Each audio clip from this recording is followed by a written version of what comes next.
Hey guys, Andy here. So I get sent quite a lot of different earbuds to review, and the majority of them are sort of £30 to £70 range, which is kind of the budget end of things really. But these buds by Sport Outdo, I thought it would be like Sport Outdoor, but I mean it's just Sport Outdo, okay.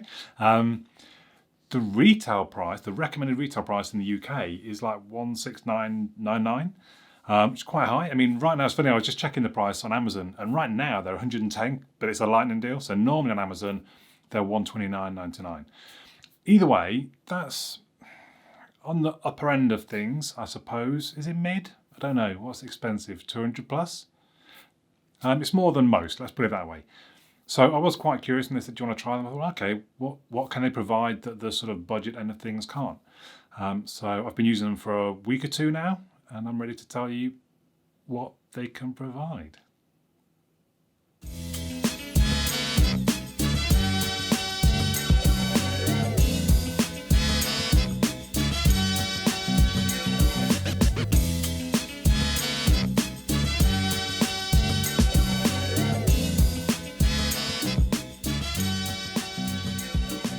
So I think the main difference between these buds and other ones that are a lot cheaper is probably the design.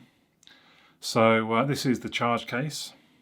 It's quite funky. I think technically this is the graphite, but it's listed some places green and black.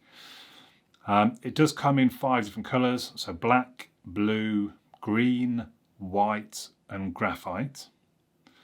It's a reasonably big case, but it's quite nice. It's sort of nicely rounded and goes in your pocket no problem. I like the sort of flip open action. It's listed on the website somewhere. So something like, I don't know, 7 point. You can see the hinge there is quite, I think that's quite well designed.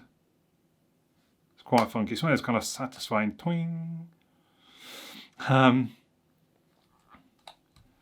So here are the earbuds, and this is what I think when I say sort of the design is what it can offer you differently. I mean, not just that they're quite funky looking, they're very small, really small and light. I think the website lists them at 3.5 grams each. I've not actually double checked that. I've not put them on the scales. I probably should, but I mean, I can just tell they just feel very light. They go into the case, he says, very easily, but do just make sure it's in properly. I did the right bud. I hadn't seated it properly into the case. I went for a ride one morning, and within about an hour, the base of the right bud gave out. I mean, I put it back into the case for 10 minutes, used it a bit more, and then I just switched to other headphones I had with me, my AirPods. So do just make sure that they're seated properly. We'll come to battery life in a moment though. So yeah, generally I think sort of the size is a big selling point. The other sort of technical specifications, they've got 3 mics for active noise cancellation. I mean, the website says 30 decibel of noise cancelling. There is a low latency mode for gaming. I didn't try that, to be honest. I'm not really a gamer on my phone. They're IP67 waterproof, which is great when you are exercising. You don't want the sort of the sweat getting in them and corroding them and things. And they're listed as having 4 to 6 hours of battery life. Again, we'll come to that shortly. So for my usage, I went to the gym, I went jogging, I was out for walks, I did indoor cycling on the trainer, and I did outdoor cycling as well, obviously, as well as using them for phone calls and things like that. And I have to say they're really very comfortable. They're probably one of the most comfortable earbuds I've used, and I think that's where you're paying the extra. Not just that, but one of the big things is just how small they managed to make them. Small and light, and they'd emailed me kind of some talk about, just please bear in mind, we really focused on the sporting aspect. I think, trying to get them small and light. I mean, the email said something along the lines of, we've even compromised a little bit in sound quality to make them more sort of comfortable and lighter, and the waterproofing, all this sort of thing. And honestly, I thought actually this sounded really good. I was almost amazed how something so small can produce the bass that it produces. And I guess it's also to do with the design and kind of fitting into your ear, and kind of the sound isolation in some ways helps with bass, I think. But yeah, I actually thought they sounded really good. Also, the active noise cancelling was pretty good.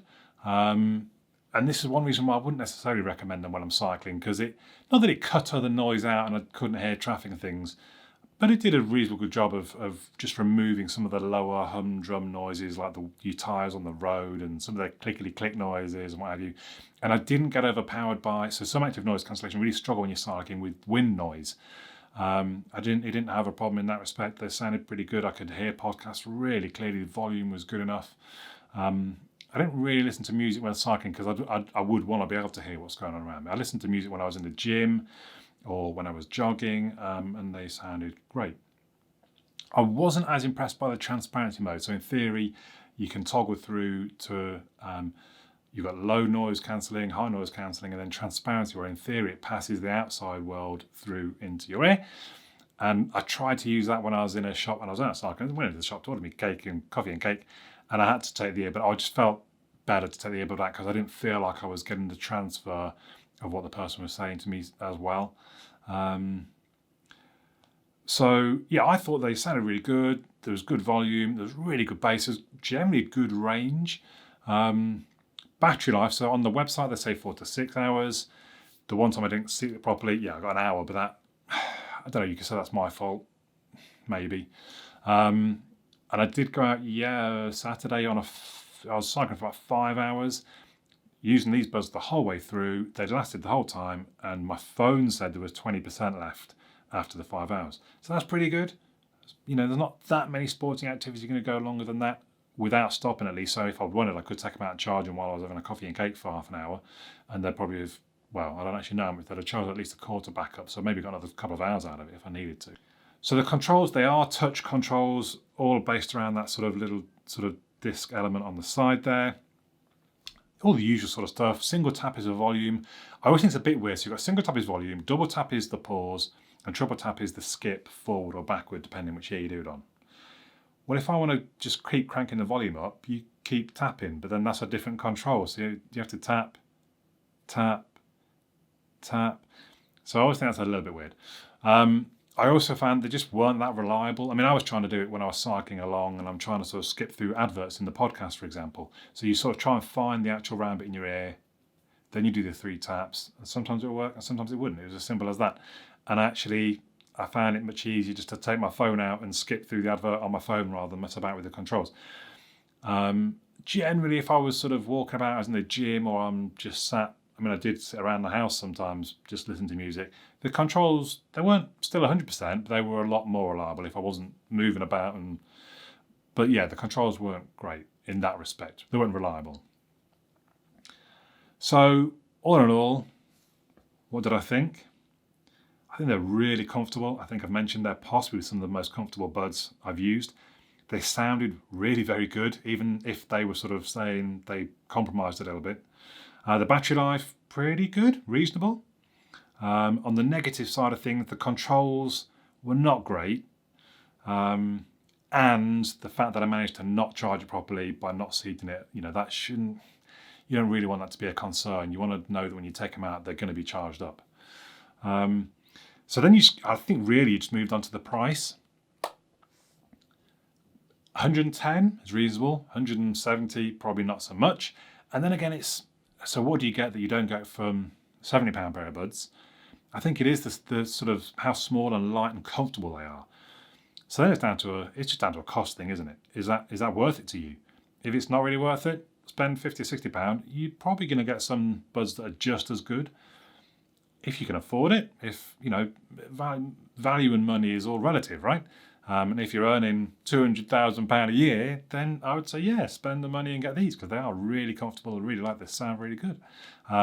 If you're just your normal chap like me or you probably, then it's a trickier decision. Hopefully I'll just give you the information that will help you make that decision. So I do like them. The Mifo S by Sport Outdo. I'll leave links in the video description to get them from Amazon. Let me know your thoughts in the comments down below, but for now, my name's Andy, and I'll catch you all again soon.